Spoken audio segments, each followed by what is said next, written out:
Have you ever wondered why people act the way they do? Why we often fall prey to our own weaknesses and impulses? The Laws of Human Nature by Robert Greene dives deep into the core of human behavior, revealing the underlying motivations and vulnerabilities that shape our actions. From our tendency to be short-sighted and greedy to our quick temper over trivial matters, Greene uncovers the hidden forces that drive us. Imagine understanding these forces so well that you can navigate life's challenges with ease, avoiding traps and manipulations set by others. Picture a life where you can rise above your own weaknesses to achieve greater success and fulfillment. This book isn't just about understanding others. It's about mastering yourself. In this summary, we will explore the stories of renowned individuals who have transcended their human flaws and achieved remarkable success. They were not perfect, no one is, but they learned to control their weaknesses and turn them into strengths. By understanding and applying the laws of human nature, you too can transform your life. Join us as we delve into the fascinating tales of people like Coco Chanel, Anton Chekhov, Martin Luther King Jr., and Queen Elizabeth I. Learn how they overcame their vulnerabilities and used their understanding of human nature to their advantage. By the end of this summary, you'll have the tools and insights needed to navigate your own path to success, free from the pitfalls of our inherent flaws. Are you ready to unlock the secrets of human nature and take control of your destiny? Let's dive in. The Law of Covetousness. Gabrielle Chanel was only 11 years old when her mother passed away. Her father enrolled Gabrielle and her two sisters in a convent in France and never returned to see them again. One day, Gabrielle discovered some romantic novels in the convent, likely brought in from the outside. From that moment, Gabrielle became enchanted with Cinderella-type stories, comparing herself to the princesses in these tales, poor in childhood, but eventually marrying a prince and living a happy life. At 18, Gabrielle left the convent and went to boarding school to study seamstress work. Along with her studies, she explored different parts of town and developed a passion for theater. Gabrielle admired the colorful clothes and makeup of the actresses in the theater and decided she wanted to become a famous actress herself. She joined a theater group and adopted the stage name Coco Chanel. Through her theater work, Gabrielle learned dancing, singing, and acting. However, Gabrielle soon realized that she hadn't yet achieved the success she deserved. She noticed that many actresses were supported by wealthy lovers who funded their luxurious lifestyles. These beautiful actresses, living off rich men's money, were essentially mistresses, using their beauty to trap wealthy men in their love. Coco found herself in a similar situation with her wealthy admirer, Etienne Balsan, who invited her to live in his mansion. In the mansion, Coco felt like a boy compared to the sexy, curvy female guests. Although she could have captivated any man, she was restless and unsatisfied with her life. One day, Coco entered Mr. Balsan's bedroom and explored his wardrobe, finding dresses to try on. She wore button shirts, coats, pants, and hats, coming up with the idea of an androgynous style, a mix of male and female clothing styles. Coco stopped wearing corsets and gowns, feeling free and comfortable in men's clothing. Other actresses envied her style because it suited Coco's body so well. Mr. Balsan was also enamored with her new look. Coco Chanel realized what she wanted in life, the same freedom and power that men had in society, even if it was only through fashion. Her hat designs became extremely popular, adding feathers and ribbons for a feminine touch. These stylish and easy-to-wear hats created a buzz in the city, and theater actresses set the new trend, making other women curious to try them. Mr. Balsan provided Coco with a flat in Paris to run her business. Besides hats, Coco also sold her androgynous clothing designs. At that time, women only wore corsets and gowns, but Coco changed the fashion trend. Women loved her clothes because they were versatile and could be worn anywhere. The Chanel brand became famous for its stylish, confident, and daring clothing. Coco kept her hair short and encouraged her clients to do the same. The Chanel brand's clothing became a status symbol for wealthy women who showcased their Chanel dresses and hairstyles at parties. By 1920, Coco Chanel had become the world's best fashion designer, recognized as an authority in the fashion industry. Coco's journey didn't end there. She wanted to release her own perfume brand. No fashion brand had ever considered creating a perfume before. At that time, only floral-scented perfumes were available in the market. Chanel decided her perfume would be unique, a fragrance not derived from any flower, but still highly aromatic, appealing to both women and men. She thought of a unique name for her perfume. While other perfumes were named after flowers, Coco chose a mysterious name, Chanel No. 5, and opted for modern packaging with an interlocking C logo.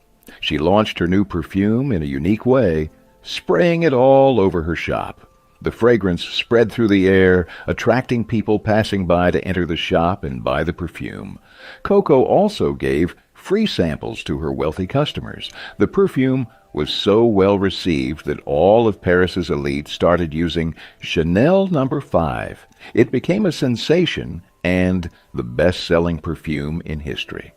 Human nature is such that we are always attracted to mystery and taboo. Coco Chanel understood this aspect of human nature perfectly, which is why she always kept her past a secret.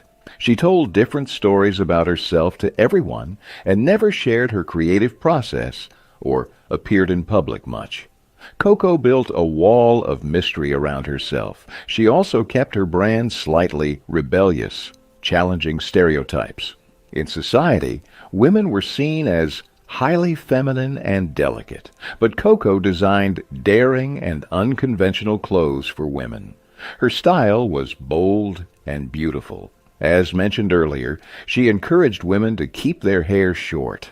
Coco changed societal norms with everything from swimsuits to the little black dress and her androgynous clothing style. Her perfume, Chanel No. 5's name, didn't reveal its ingredients, which was actually a combination of jasmine and other flowers.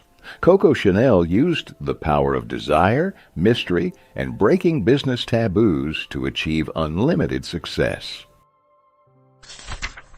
The Law of Self-sabotage. Anton Chekhov was born in the town of Taganrog, Russia.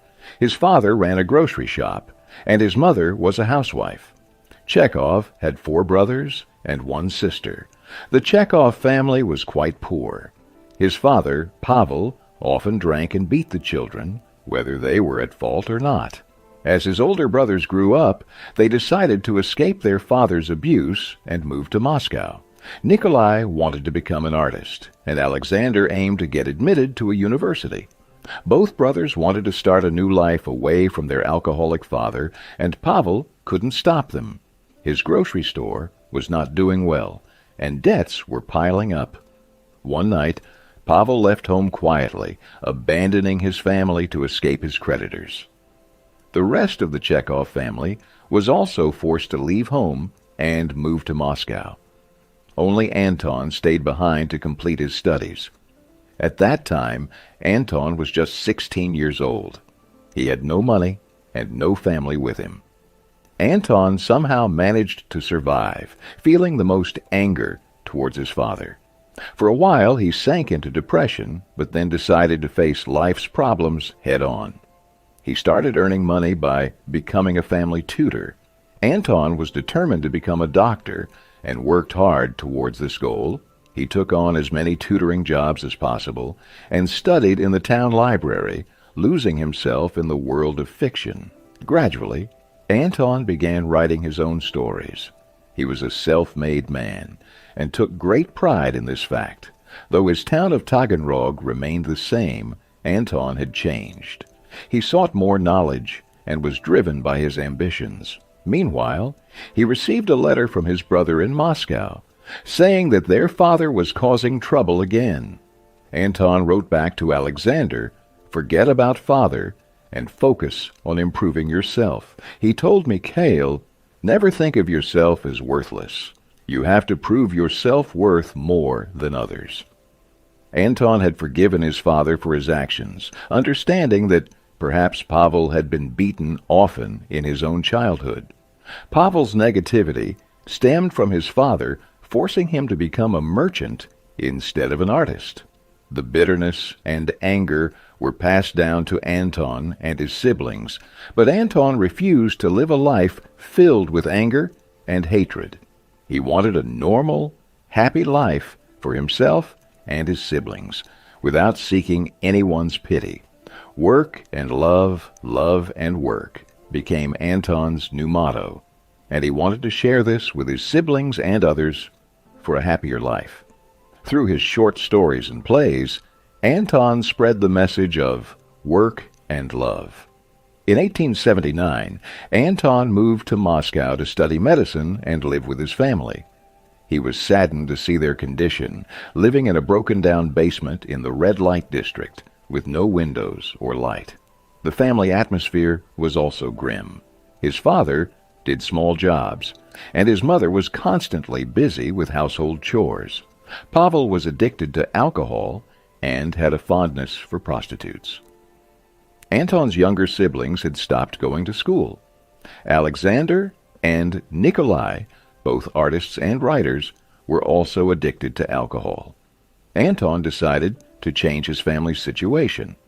He started by cleaning the house and washing dishes. Seeing this, his brothers felt ashamed and began helping him. Anton saved the money he received from his medical scholarship and worked hard to send his younger siblings back to school. He found a good job for his father and a better apartment for the family, improving their living conditions significantly. Finally, Anton's family was in a better situation. Anton Chekhov once said, "Medicine is my lawful wife, and literature is my mistress." He had saved his family from ruin and also helped improve the conditions of prisoners on Sakhalin Island, exposing their terrible situation through his writing. Human beings have a tendency for self-sabotage, often making their lives more miserable when faced with problems. However, Anton Chekhov disagreed with this notion. He believed that one could change their circumstances through their attitude. His simple yet powerful motto was work and love. Anton grew up in poverty, endured physical abuse, and spent his childhood in a hopeless situation. Yet, he never let his morale drop. A brave person is one who doesn't let themselves break even in the most difficult situations. Anton's right attitude not only improved his life, but also the lives of others. Never blame your circumstances for your destiny. No matter how many negative people surround you, never let yourself fall. The choice is in your hands. This is your life, and you can make it what you want. We can learn a lot from Anton Chekhov's story and give our lives a right direction. The Law of Aimlessness. Martin Luther King Jr. was born into a middle-class black family in Atlanta, Georgia. His father, a prominent church pastor, wanted Martin to study theology in college and eventually become a pastor like him upon retirement. While Martin did follow his father's wishes and studied theology, he didn't want to limit his knowledge to just that. He read books by Karl Marx and was greatly inspired by Marx's and Gandhi's ideas. After earning a doctorate in theology from Boston University, Martin wanted to do something more, but his father insisted he take a job as a local church pastor. By this time, Martin was married, and his family life had started. Although he could have settled in the North, where racial discrimination and social conflict were less intense, Martin Jr. strongly felt that he should serve the people in the South. Thus, he became a pastor at a large church to help as many people as possible. Martin Luther King Sr. had envisioned a simple life for his son, but Martin took on a challenging task. Helping people and serving them gave him real satisfaction. He began preaching at the Baptist Church in Montgomery, Alabama. Before each sermon, Martin would study extensively to ensure his words inspired his listeners. He never spoke about things like the afterlife. Instead, he shared ideas people could apply in their daily lives, such as forgiveness and loving one's enemies. Racial discrimination in Montgomery was at its peak, with whites and blacks frequently clashing. Reports of violence were widespread. In streets and public transportation, seats were reserved for whites, and blacks did not dare to sit there. Those who did were sent straight to jail. Martin Luther King became an active member of the National Association for the Advancement of Colored People, NAACP. He was offered the presidency of the group, but declined, believing he could serve people better through the church. Despite rejecting the president's post, he remained connected with the NAACP and was known as Dr. King. In 1955, an incident in Montgomery sparked a significant protest movement. An elderly black lady, Rosa Parks, sat in the whites-only section of a public bus and refused to give up her seat when asked. She was arrested, and the news spread quickly. The entire black community boycotted Montgomery's public buses, a one-day strike that extended for weeks. The black community decided to form a stronger organization, the Montgomery Improvement Association, and called upon Dr. King to lead it. This time, Martin Luther King agreed, feeling the need to help the people. Dr. King delivered many inspiring speeches, emphasizing nonviolence and passive resistance, greatly influenced by Gandhi. He urged black people to protest discrimination peacefully to ensure victory in the end. Dr. King stood with the black community in their fight until segregation in Montgomery was completely removed. However, this was a significant risk for Dr. King, who received death threats from whites. The police arrested him for overspeeding, attempting to halt the protest movement. Before the court trial, Dr. King received a threatening phone call. "Nigger, if you don't leave town in 3 days, we'll blow up your house and your head." Concerned for his wife and newborn daughter, he felt a heavy burden on his shoulders and prayed to God, saying, "God, I feel weak. I've lost my courage. I don't know what to do." In his deep concentration, Martin felt as if someone was telling him, "Martin Luther King, stand up for what is right. Fight for truth and justice." Days later, someone bombed his house, miraculously sparing his wife and daughter. Angry black people gathered at his home, ready to attack whites, but Dr. King told them, "We must not hate our enemies, but love them. We will behave well with them and show them that we do not consider them our enemies." Months later, the Supreme Court issued a judgment removing reserved seats for whites in Montgomery's buses. Now, black people could use public transport without fear. Martin Luther King was the first black person free to sit anywhere on the bus, marking a historic day for black people. Humans have a tendency toward aimlessness. There was a time when Martin Luther King Jr. himself didn't know his life's purpose. The pressure from his father held him back. He wanted to choose his path, but was compelled to fulfill his duties as a son. However, certain events led Dr. King to find a meaningful path. He found his aim, to guide people on the right path and serve humanity, which gave him real satisfaction. Initially, like everyone else, he felt fear and hesitation, but eventually he gathered the courage to listen to his inner voice. Despite death threats, Dr. King continued to fulfill his duty. History will always remember Martin Luther King Jr. for his hard work and efforts, which ended discrimination against black people, a blight on humanity. With a higher purpose, Martin Luther King brought positive change to millions of lives, a legacy that will be remembered forever. The Law of Fickleness. Queen Elizabeth became the Queen of England at the young age of 25 in 1559. At that time, it was a tradition for any new king or queen to have a grand procession throughout London. When Elizabeth became queen, England was going through a crisis. The government was heavily in debt, and society was plagued with thieves and beggars. The biggest challenge facing the new queen was the conflict between Protestant and Catholic Christians. Elizabeth's father, Henry VIII, had declared Protestantism the official religion of the country.